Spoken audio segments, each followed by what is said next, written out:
সম্মানিত বন্ধুগণ, আপনাদের সকলের প্রতি শান্তি। শুরু করছি ফজরের কোরআন পাঠ। সকল প্রশংসা জগৎসমূহের প্রতিপালক আল্লাহর জন্য, সকল পবিত্রতা জগৎসমূহের প্রতিপালক আল্লাহর জন্য। ইলহামদাতা আল্লাহ, আপনি পবিত্র। আমার রব, আমি আপনার আশ্রয় প্রার্থনা করি শয়তানের প্ররোচনা হইতে। আমার রব, আমি আরো আশ্রয় প্রার্থনা করি আমার নিকট উহাদের উপস্থিতি হইতে। দয়াময় পরম দয়ালু আল্লাহর নামে আরম্ভ করিতেছি 48 নম্বর সূরা ফাতা, আয়াত 11 থেকে। সূরা ফাতা, আয়াত 11 থেকে।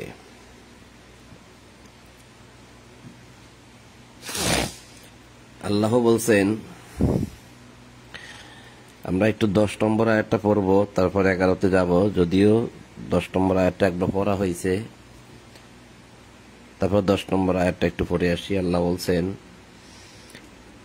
বিসমিল্লাহির রহমানির রহিম, ইন্নাল্লাযীনা ইউবাইউনাকা ইন্নামা ইউবাইউনাল্লাহ ইয়াদুল্লাহি ফাওকা আইদিহিম।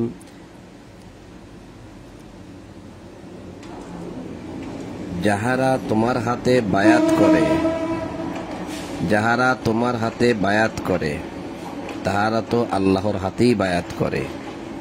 আল্লাহর হাত তাহাদের হাতের উপর। অতঃপর যে উহা ভঙ্গ করে, উহা ভঙ্গ করিবার পরিণাম তাহারই, এবং যে আল্লাহর সঙ্গে অঙ্গীকার পূর্ণ করে তিনি অবশ্যই তাহাকে মহা পুরস্কার দিবেন। ইন্নাল্লাযীনা ইউবাইউনাকা ইন্নামা ইউবাইউনাল্লাহ। এই যে আয়াতটুকু, এই আয়াতটুকুর মধ্যে খেয়াল করেন, ইন্নাল্লাযীনা, এবং নিশ্চয়ই যারা, ইউবাইউনাকা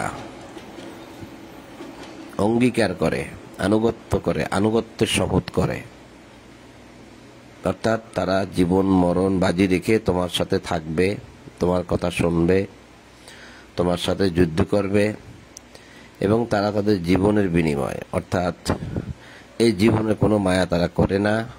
তারা এই জীবনটা আল্লাহর কাছে বিক্রি করে দিয়েছে। এইরকম ভাবে শপথ করে যারা তোমার সাথে থাকতে চায়, অনুবাদটা কিন্তু সেদিকেই যাওয়ার কথা, যে ইন্নামা ইউবাইউনাকা, যারা তোমার সাথে ব্যবসা করে। বায়ু শব্দের অর্থ কিন্তু ব্যবসা, অনেকগুলো আয়াত দ্বারা প্রমাণিত। বায়ুন, ক্রয় বিক্রয়, ব্যবসা বাণিজ্য। এখানে বলছে যাহারা তোমার হাতে বায়াত করে। এই যে হাতে, এই হাত শব্দটা এখানে নাই। ইন্নাল্লাযীনা ইউবাইউনাকা, এর মধ্যে হাত শব্দটা নাই। ইন্নামা ইউবাইউনাল্লাহ, তাহারা তো আল্লাহর হাতেই বায়াত করে। এখানেও ওই হাত শব্দটা নেই। ইন্নামা ইউবাইউনাল্লাহ। তাহলে এইটা দিয়া মানুষ কিন্তু মানুষকে বায়াত করে, এই আয়াত দোহাই দিয়ে বায়াত করে। কিন্তু এখানে হাত শব্দটা এই অংশের মধ্যে নাই। তবে এখন হাত শব্দটা পাওয়া যাবে। আল্লাহ বলছেন, ইয়াদুল্লাহি ফাওকা আইদিহিম। ইয়াদুল্লাহ অর্থাৎ আল্লাহর ক্ষমতা, ফাওকা আইদিহিম তাদের ক্ষমতার উপর, তাদের শক্তির উপর। আল্লাহর হাত তাহাদের হাতের উপর, অর্থাৎ আল্লাহর শক্তি তাহাদের শক্তির উপর। কারণ এই ইয়াদুল শব্দের অর্থ ক্ষমতা। হাত, ক্ষমতা, শক্তিকে বোঝানো হয় অনেক ক্ষেত্রে, এই কোরআনেই আছে, এবং এটা সকলেই মানেন। ইয়াদুল শব্দের অর্থ যে সবসময় হাত হয় সেটা কিন্তু অনেকেই বলেন না, যে না, সবসময় হাত হবে না। এখন তারা যারা তোমার সাথে আনুগত্যের শপথ করে, তারা মূলত আল্লাহর সাথে আনুগত্যের শপথ করে। আল্লাহর শক্তি তাদের শক্তির উপর। কেন? এখানে যুদ্ধের বিষয় এবং বিজয়, জয় পরাজয়ের বিষয়। তাহলে এখানে কারা রসুলের পক্ষ হয়ে যুদ্ধ করবে, তার একটা অঙ্গীকার বা আনুগত্যের শপথ রাসূলের সাথে করতেছে। এখন যেহেতু যুদ্ধের বিষয়, তাহলে এখানে শক্তির প্রয়োজন আছে। তা আল্লাহ বললেন যে ইয়াদুল্লাহ ফাওকা আইদিহিম, আল্লাহর শক্তি তাহাদের শক্তির উপরে, আল্লাহর ক্ষমতা তাহাদের ক্ষমতার উপরে। অর্থাৎ তারা যে কাজের জন্য অগ্রসর হচ্ছে সেখানে আল্লাহ তাদেরকে শক্তিশালী করবেন বা শক্তি দান করবেন, এটা আর কি।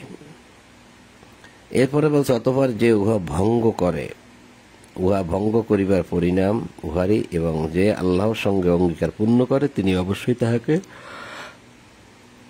মহা পুরস্কার দান করবেন। যে সকল মরুবাসী পশ্চাতে রহিয়া গিয়াছে তাহারা তোমাকে বলিবে, মানে যারা এই যুদ্ধে আসে নাই, যুদ্ধ মোটে করতেই চায় না, কারণ যুদ্ধ করলে হয়তো মরে যেতে পারে আর ফিরে নাও আসতে পারে বাড়িতে, যুদ্ধ মোটেই করতে চায় না, তাই অনেক তাল বাহানা করে। তাহারা অবশ্যই কি করবে, বলিবে, বাহানা, যেহেতু যে সমস্ত তোমাকে বলিবে, যারা পিছনে রয়ে গেছে আসে নাই যুদ্ধে, তারা বলিবে যে আমাদের ধন সম্পদ ও পরিবার পরিজন আমাদেরকে ব্যস্ত রাখিয়াছে, মানে এতটাই ব্যস্ত ছিলাম যে এই পরিবার পরিজনকে রক্ষা করতে গিয়ে, ধন সম্পদ এগুলাকে রক্ষা করতে গিয়ে তোমাদের সাথে যুদ্ধে যাইতে পারি নাই। অতএব আমাদের জন্য ক্ষমা প্রার্থনা করুন, আল্লাহর কাছে ক্ষমা চান, যেন আমরা যে যাইতে পারি নাই, অপরাধ করেছি তার জন্য ক্ষমা চান। আল্লাহ বলতেছেন যে উহারা মুখে তাহা বলে যাহা উহাদের অন্তরে নাই, উহাদের মানে তারা তার মিথ্যা কথা বলছে এসে, তাদের ধন সম্পদ এবং এই সন্ততি তাদেরকে ব্যস্ত রাখে নাই, পরিবার পরিজন তাদেরকে ব্যস্ত রাখে নাই, মুখে বলছে, মুখে মুখে। উহাদেরকে বলো আল্লাহ তোমাদের কাহারও কোনো ক্ষতি কিংবা অমঙ্গল সাধনের ইচ্ছা করিলে কে তাহাকে নিবৃত্ত করিতে পারে, কে তাদেরকে বাধা দিয়ে রাখতে পারে? বস্তুত তোমরা যাহা করো সে বিষয়ে আল্লাহ সম্যক অবহিত। তাদেরকে শুনিয়ে দাও যে তোমরা যা করতেছো আল্লাহ কিন্তু তা দেখেন।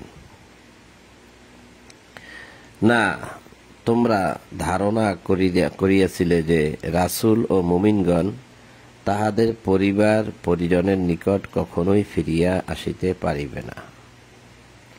তোমরা এটাই ধারণা করেছিলে যে তারা আর ফিরিয়ে আসবে না, ওই যাচ্ছে তো যাচ্ছে, মরে যাবে সব, এই জন্য তোমরাও যাওনি। আর এখন তোমরা বাহানা পেশ করতেছো কি, যে আমাদের পরিবার পরিজন ও ধন সম্পদ অরক্ষিত, এগুলো আমাদেরকে ব্যস্ত রেখেছে। কিন্তু তোমাদের মুখের অন্তরের কথা কি? অন্তরের কথা কিন্তু ভিন্ন। তাহলে না তোমরা ধারণা করিয়াছিলে যে রাসূল ও মুমিনগণ তাহাদের পরিবার পরিজনের নিকট কখনই আসিতে পারিবে না, এইটা ছিল তোমাদের অন্তরের কথা, এই জন্যই তোমরা যুদ্ধে যাওনি। এবং এই ধারণা তোমাদের অন্তরে প্রীতিকর মনে হইয়াছিল।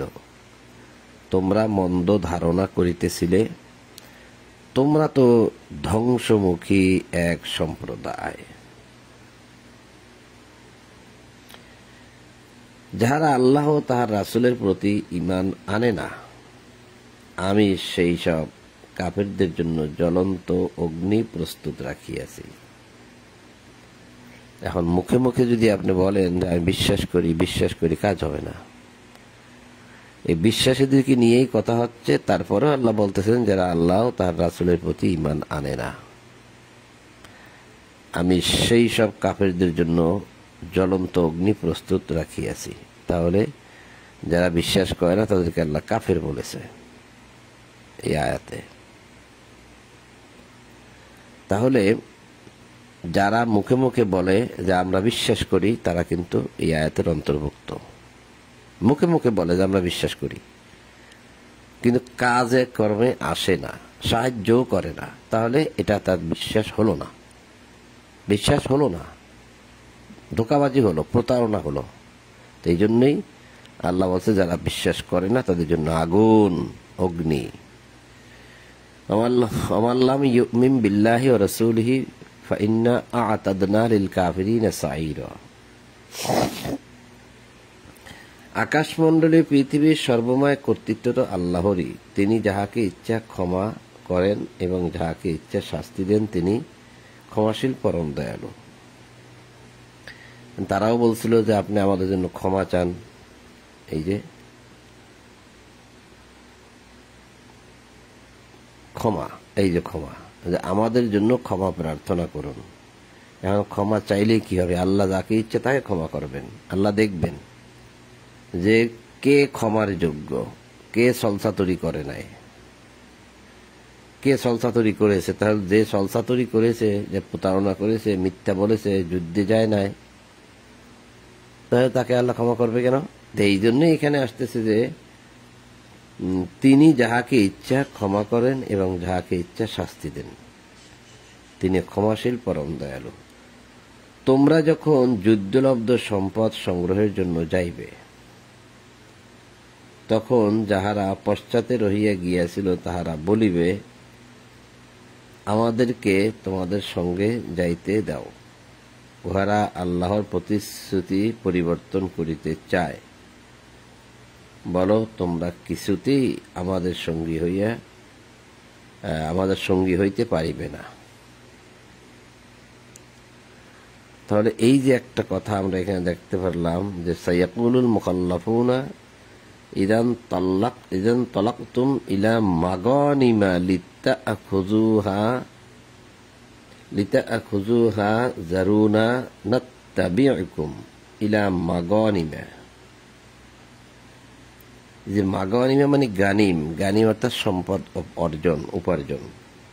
কিন্তু এখানে কিন্তু সরাসরি ওই গানিম শব্দ থাকলেই যুদ্ধলব্ধ দিয়ে দেয়। অনেক অনুবাদের দেখলাম বা এই আয়াতেও দেখলাম প্রায় জায়গায় গানিম থাকলেই যুদ্ধলব্ধ দিয়ে দেয়।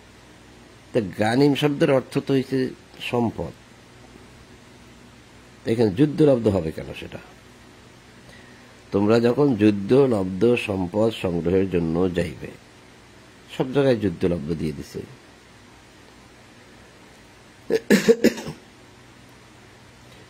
উহারা আল্লাহ প্রতিশ্রুতি পরিবর্তন করতে চায়। বলো, তোমরা কিছুতেই আমাদের সঙ্গী হইতে পারিবে না।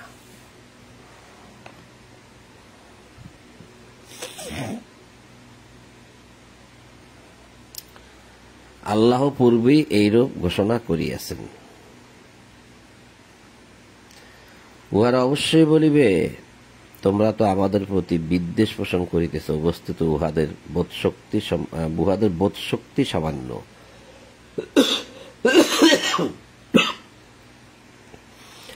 যেসব মরুবাসী আরব মিনাল আরব কুল্লিল মুখাল্লাফিনা মিনাল আরব, যেসব মরুবাসী পশ্চাতে রহিয়া গিয়াছিল তাহাদেরকে বলো। যেসব আরববাসী, মিনাল আরব তো আরববাসী, আরববাসীর মধ্যে যাহারা পশ্চাতে রহিয়া গিয়াছিল তাহাদেরকে বলো, তোমরা আহত হইবে এক প্রবল পরাক্রান্ত জাতির বিরুদ্ধে যুদ্ধ করতে। তোমরা তখন আমাদের সাথে আসলে না, তোমরা এমন একটা সম্প্রদায়ের সামনে পড়বে সামনে যে তারা তোমাদের সাথে যুদ্ধ করবে। তোমরা উহাদের সঙ্গে যুদ্ধ করিবে যতক্ষণ না উহারা আত্মসমর্পণ করে। তোমরা এই নির্দেশ পালন করিলে আল্লাহ তোমাদেরকে উত্তম পুরস্কার দান করিবেন। আর তোমরা যদি পূর্ব অনুরূপ পৃষ্ঠ প্রদর্শন করো, তিনি তোমাদেরকে মর্মান্তুর শাস্তি দিবেন। তারপরে এটা বুঝলাম, যারা যুদ্ধে যায় না তাদেরকে আবার বলা হচ্ছে যে তোমরা আর একটা সামনে সুযোগ আছে যেখানে যুদ্ধ হবে, সেটাই যদি যাও তো ভালো, আর যদি না যাও তো মন্দ হবে। মর্মান্তুর শাস্তি দিবে আল্লাহ। তবে অন্ধের জন্য কোনো অপরাধ নাই, খঞ্জের জন্য কোনো অপরাধ নেই। কারণ সবাই তো আর যুদ্ধ যেতে পারবে না, করতে পারবে না। যে অন্ধ সে কি যুদ্ধ করতে পারে? যে খঞ্জ, এই খঞ্জ শব্দের অর্থটা আমার এখন হুট করে মনে পড়তেছে না। খঞ্জ মাইনে হয়তো কোনো পাও নাই, হাত নাই, এই জাতীয় একটা হবে। মানে আতুর বা লুলা বা হাত পাও নাই, অঙ্গ নাই, এরকম আর কি। তাহলে অন্ধের জন্য দোষ নাই, আর এই খঞ্জের জন্য দোষ নাই। অপরাধ নাই এবং পীড়িতের জন্য কোনো অপরাধ নাই। পীড়িত মানে যে অসুস্থ, তার জন্য অপরাধ নাই। এবং যে কেউ আল্লাহ তার রাসূলের আনুগত্য করিবে, আল্লাহ তাহাকে দাখিল করিবেন জান্নাতে, যাহার নিম্নদেশে নদী প্রবাহিত। কিন্তু যে ব্যক্তি পৃষ্ঠ প্রদর্শন করিবে, তিনি তাহাকে মর্মন্তুদ শাস্তি দিবেন। আল্লাহ তো মুমিনদের উপর সন্তুষ্ট হইলেন যখন তাহারা বৃক্ষতলে তোমার নিকট বায়াত গ্রহণ করিল। আবার আসছে বায়াত শব্দটা। বায়াত, বায়াত এই শব্দটাই আমি আল কোরআনে কোথাও পাই না। এখানেও কিন্তু সে বায়ুনাকা, এই যে লাকাদ রাদিয়াল্লাহু আনিল মুমিনিনা ইয ইউবাইয়ুনাকা তাহতাশ শাজারাতি। তাহতাশ শাজারাতি মানে গাছের নিচে। ইয ইউবাইয়ুনাকা মানে তোমার সাথে আনুগত্যের শপথ করে, যে তোমার সাথে একটা ব্যবসা শপথ করে। ব্যবসাটা কি? যে আল্লাহর রাস্তায় যুদ্ধ করতে যাবে, মরে গেলে মরে যাক, কারণ আল্লাহ বলছে তোমাদের জান এবং মাল আমাকে দিয়ে দাও, আমি দেব তোমাদেরকে জান্নাত। এই যে দেওয়া নেওয়ার বিষয়টাকে আল্লাহ বলছে ব্যবসা। তাহলে এখানেও আছে ইউবাইয়ুনাকা, ইউবাইয়ুনাকা মানে যারা তোমার সাথে ব্যবসা আনুগত্য শপথ করে, অর্থাৎ ব্যবসা শপথ করে। কি ব্যবসা? তারা মরে যাবে, যুদ্ধ করে তারা মরে যাবে, ভয় নাই তাদের, বাঁচলে বাঁচবে, মরলে মরছে। আল্লাহর সাথে এই ব্যবসাটা তারা করতে চায়। তো এই আনুগত্যের শপথ যারা করে, তাহতাশ শাজারাতি গাছের নিচে বসে। তো ভাবুন তো, একটা গাছের নিচে কয়জন মানুষ থাকে? তো গাছের নিচে বসে এরকম ভাবে আনুগত্যের শপথ করেছে। এখন এটাকে আমরা বানাই দিলাম বায়াত, কিন্তু এখানে বায়ুনাকা আর এখানে হয়েছে বায়াত। এই যে বায়াত, বায়ুনাকা আর বায়াত। তো এই জন্য আমি বলছি যে আমি বায়াত শব্দটাই পাচ্ছি না। তারা কেন বায়াত লাগাই দিল? শব্দটা তো বায়ু, তাহলে এটাকে ভাবতে হবে না আমার? তো গাছের নিচে বসে যারা শপথ গ্রহণ করেছিল, আল্লাহ তাদের অন্তরে যাহা ছিল তা তিনি অবগত আছেন, জানেন। যে তারা অন্তর দিয়েই বলছে যে আমরা আছি রাসূলের সঙ্গে। তাহাদেরকে তিনি দান করিবেন সাকিনা। ফাআলিমা মা ফি কুলুবিহিম ফাআনজালা সাকিলা। ফাআনজালা সাকিনা অর্থাৎ নাজিল করিবেন, ফাআনজালা নাজিল করিবেন, সাকিনা মানে প্রশান্তি। তাদের জন্য আল্লাহ প্রশান্তি নাজিল করিবেন।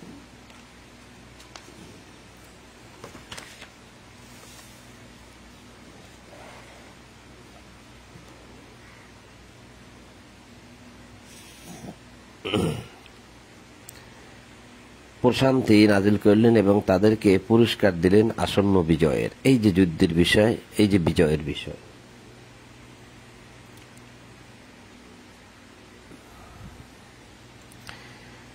ও বিপুল পরিমাণে সম্পদের, মানে বিপুল পরিমাণ সম্পদ লাভের মানে আল্লাহ আশা দিলেন। এখানে আসছে মাগানিমা। মাগানিমা মানে সম্পদ। কাসীরাতিন ইয়াখুযুহা, যে তোমরা বিপুল পরিমাণ সম্পদ গ্রহণ করবে। এখানে হস্তগত লেখছে ইয়াখুযুহা, গ্রহণ করা। আল্লাহ পরাক্রমশালী, প্রজ্ঞাময়। তো এই যে মাগানিমা, এই শব্দটা কিন্তু আসলে সম্পদ, কিন্তু এখানেও যুদ্ধে লভ্য সম্পদ লেখছে। যুদ্ধে লভ্য সম্পদ।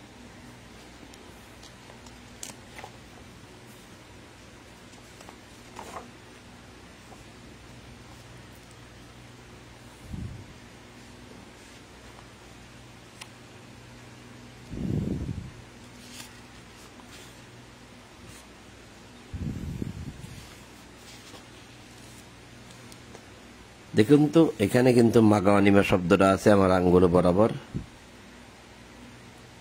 এই দেখেন কলমের নিব বরাবর মাগানিমু। এটা 4 নম্বর সূরা নিসার 94 নম্বর আয়াত, মাগানিমু। কিন্তু এখানে তো যুদ্ধ শব্দ লেখে নাই। ভালো করে দেখেন,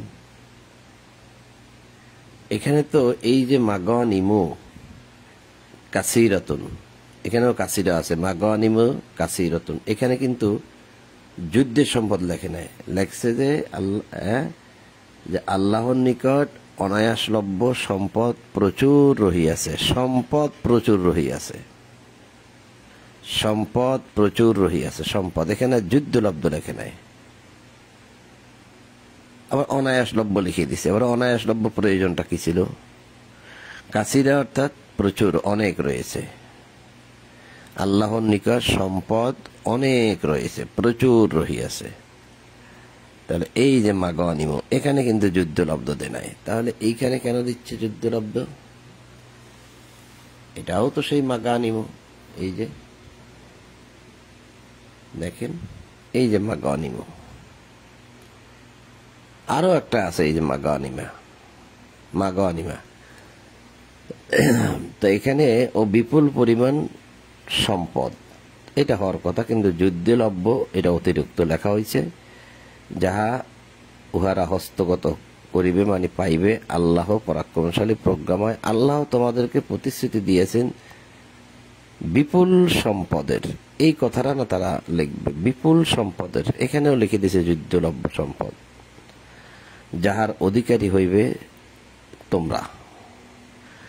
তিনি ইহা তোমাদের জন্য ত্বরান্বিত করিয়াছেন এবং তিনি তোমাদের হইতে মানুষের হস্ত নিবারিত করিয়াছেন, যেন ইহা হয় মুমিনদের জন্য এক নিদর্শন এবং আল্লাহ তোমাদেরকে পরিচালিত করেন সরল পথে।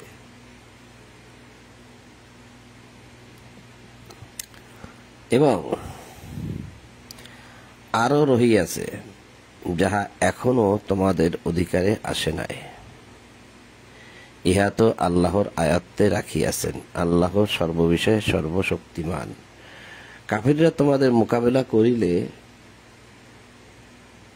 উহারা অবশ্যই পৃষ্ঠ প্রদর্শন করিত, তখন উহারা কোনো অভিভাবক ও সাহায্যকারী পাইত না। ইহাই আল্লাহর বিধান, সুন্নাত আল্লাহ, এটাই আল্লাহ সুন্নাত। এখানে বিধান দেওয়া হয়েছে, এখানে কিন্তু শব্দটা সুন্নাত, সুন্নাত আল্লাহ, এটাই আল্লাহর সুন্নত। তাহলে সুন্নতটা কার? আল্লাহর নাকি মানুষের? সুন্নাত আল্লাহ সরাসরি। এখন আমাদেরকে বোকা বানানো হচ্ছে, রসুলের সুন্নত রসুলের সুন্নত বলে, কিন্তু এখানে আমরা দেখতে পাচ্ছি যে সুন্নাত আল্লাহ, আল্লাহর সুন্নত প্রাচীন কাল হইতে চলিয়া আসিতেছে। এরপরে বলছে তুমি আল্লাহর বিধানের কোনো পরিবর্তন পাইবে না, অর্থাৎ তুমি আল্লাহর সুন্নতের কোনো পরিবর্তন পাইবে না। ওয়ালান তাজিদা লিসুন্নাতিল্লাহি, আবার সুন্নাত, আল্লাহর সুন্নাত, সুন্নাতিল্লাহি মানে আল্লাহর সুন্নতের তাবদীলা, কোনো বদল পাইবে না, কোনো পরিবর্তন পাবে না। প্রথম বলল আল্লাহ যে সুন্নাত আল্লাহ, সুন্নাত আল্লাহ ইল্লাতি, ইহাই আল্লাহর সুন্নত। তা যেখানে আল্লাহ দাবি করলেন যে সুন্নত আল্লাহর, তো সেখানে মানুষ কিভাবে দাবি করতে পারে যে সুন্নত আমার? কারণ সুন্নাহ অর্থাৎ, সুন্নাহ অর্থ বিধান, সুন্নাহ অর্থ নিয়ম। আর যারা বলে সুন্নি, তখন এর অর্থ হয় আমার বিধান বা আমার নীতি বা আমার নিয়ম। সুন্নি অর্থ নিয়ম, আমার নিয়ম, আমার বিধান। তাহলে আল্লাহ বললেন সুন্নত আল্লাহ, মানুষ বলে সুন্নি, আমার সুন্নত, এটা হলো কেমনে? আবার কেউ বলে সুন্নাত, রাসূলের সুন্নাত, আল্লাহ বললেন সুন্নত আল্লাহ, আল্লাহর সুন্নাত। আমার মাথায় এগুলো ধরে না যে কেন মানুষ এরকম ভাবে বলতে পারে। রাসূলের সুন্নাত আছে এমন কোনো কথা কি আল্লাহ আল কোরআনে কোনো জায়গায় বলেছে? কই একটি আয়াত তো পেলাম না যে রাসূলের সুন্নাত আছে। কিন্তু আল্লাহর সুন্নাত আছে সে কথা আল্লাহ বলেছে। তাহলে আল্লাহর সুন্নাত যে এটা আছে, আল্লাহ দাবি করেছে, তাহলে এটাকে ঘোষণা করা হলো না কেন? বিশ্বময় কেন ঘোষণা করা হচ্ছে না যে সুন্নাত আল্লাহর, যেখানে স্পষ্টভাবে আল্লাহ বলছে সুন্নাত আল্লাহ, আল্লাহর সুন্নাত। নিচেও বলছে সুন্নাতিল্লাহি, আল্লাহ সুন্নতের তাবদীলা, পরিবর্তন পাবে না, বদল পাবে না। তাহলে কি এটা উদ্দেশ্য প্রণোদিত অনুবাদ? ভাবতে হবে। ইহাই আল্লাহর বিধান, অর্থাৎ ইহাই আল্লাহর সুন্নাত প্রাচীন কাল হইতে চলিয়া আসিতেছে। যুগ যুগ ধরে প্রত্যেকটা নবী রাসূলকে আল্লাহ এই নিয়ম দিয়েছিলেন, এই বিধান দিয়েছিলেন, এই সুন্নাত দিয়েছিলেন। তুমি আল্লাহর সুন্নাতের কোনো পরিবর্তন পাইবে না, আল্লাহর বিধানের কোনো পরিবর্তন পাইবে না, অর্থাৎ আল্লাহর সুন্নাতের কোনো পরিবর্তন পাবে না। এই আয়াতে 2 বার আরবিতে সুন্নাহ শব্দটা ব্যবহার হয়েছে। তো সুন্নাহ শব্দের অর্থ নীতি, সুন্নাহ শব্দের অর্থ বিধান। আমি যে এখানে বিধান লেখা আছে, আবার নীতি কেন বললাম? সূরা 17 নম্বর সূরা বানী ইসরাইলের 77 নম্বর আয়াতে যান, সেখানে লেখা আছে সুন্নাতা মান ক্বাদ আরসালনা ক্বাবলাকা মির রাসূলিনা ওয়ালা তাজিদু লিসুন্নাতিনা তাহবিলা। যে তোমার পূর্বে আমি যত রাসূল পাঠিয়েছিলাম তাদের ক্ষেত্রেও ছিল এইরূপ সুন্নাত, মানে এইরকম নিয়ম। ওখানে নিয়ম লেখা আছে। তুমি আমার নিয়মের কোনো পরিবর্তন পাবে না, তুমি আমার সুন্নতের কোনো পরিবর্তন পাবে না। ওখানে কিন্তু নিয়ম অনুবাদ দেওয়া আছে। তাহলে ওখানে নিয়ম, এখানে বিধান, তা দুটোটাই নিলাম। যে সুন্নাত অর্থ নিয়ম, সুন্নাত অর্থ বিধান। আর যদি হয় সুন্নি তাহলে হয় আমার বিধান বা আমার নিয়ম। কিন্তু রাসূলের নিয়ম, রাসূলের সুন্নাত আমরা কোথাও পেলাম না। কোরআনে পাইলাম কি? সুন্নাত আল্লাহ। এখানেও সুন্নাত আল্লাহ, ওখানেও সুন্নাত আল্লাহ, আরো আছে। সব জায়গায় আল্লাহ সুন্নাত নিজে দাবি করেছেন।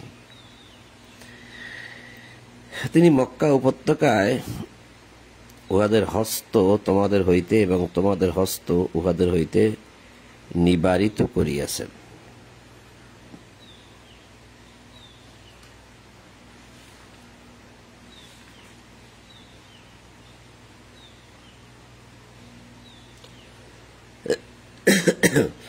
তিনি মক্কা উপত্যকায় উহাদের হাত তোমাদের হইতে এবং তোমাদের হাত উহাদের হইতে নিবারিত করিয়াছেন। ওহুয়াল্লাযী কাফফা আইদিয়াহুম আনকুম ওয়া আইদিয়াকুম আনহুম বিবাতনি মাক্কাতা। এই যে বিবাতনি মাক্কাতা আরবিতে, আল কোরআনে এই আরবিতে শুধু একবার আসছে এই শব্দটা পৃথিবীতে, আর কোরআনে, পুরো কোরআনে আর কোথাও মাক্কা শব্দটা নেই, এখানেই পাওয়া যাবে। এটা সূরা 48 নম্বর সূরা ফাতাহ আয়াত 24, সূরা ফাতাহ আয়াত 24, এই এক জায়গায় আসছে। আর বিবাতনি মাক্কাতান আর বিবাতনি, এখানে বলছে মক্কা উপত্যকায় উহাদের হস্ত তোমাদের হইতে এবং তোমাদের হস্ত উহাদের হইতে নিবারিত করিয়াছেন। মক্কা উপত্যকায়, মক্কা শব্দের অর্থ হইছে ধ্বংসস্তূপ। মক্কা শব্দের অর্থই হয় ধ্বংসস্তূপ। এটা ডিকশনারি খুললে পাওয়া যাবে। তারপর এখানে যে বিবাতনি বলা হয়েছে, বতন শব্দের অর্থ হচ্ছে পেট। তো ধ্বংসস্তূপের মধ্যে উহাদের হাত তোমাদের হইতে এবং তোমাদের হাত উহাদের হইতে নিবারিত করেছেন, অর্থাৎ আল্লাহ যুদ্ধটা থামিয়ে দিয়েছেন, এরকম একটা বিষয় বোঝা যায় মক্কা উপত্যকায়।